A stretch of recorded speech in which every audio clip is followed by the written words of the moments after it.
To punish Saddam Hussein for invading Kuwait and to make sure he doesn't do anything like that again or worse, the UN imposed sanctions on Iraq, the harshest, most comprehensive sanctions in modern times.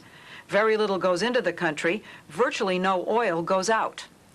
The United States says there wouldn't be any sanctions at all if Saddam stopped lying about his destructive weapons and complied with UN demands.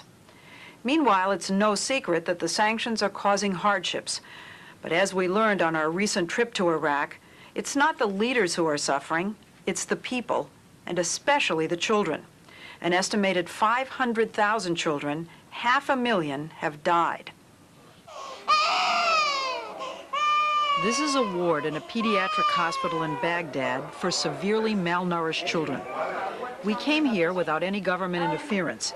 In fact, we were allowed to go to any hospital we wanted to. We saw 5 in all, and wander around without restrictions. And everywhere we went, we saw children like these, malnourished, some close to starvation. We saw children who needed medicine they couldn't get.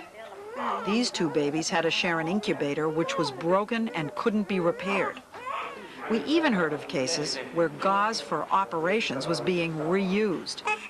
And this little boy died of pneumonia an hour after we took these pictures because there were no antibiotics.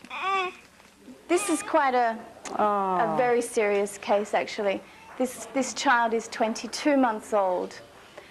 Almost 2 years old? Yeah. Doctor told Jane Pierce works for the United Nations World Food Program. Most people don't realize what's going on. They don't see pictures of babies like we've just seen here. You know, babies that are a third of their recommended weight. Before 1990, before the war and before these sanctions, was this all unheard of in this country? Yeah, yes. Did not exist at all. Most Iraqis are suffering. We have heard that 500,000 children have died. I mean, that's more children than died in Hiroshima. And, you know, is the price worth it?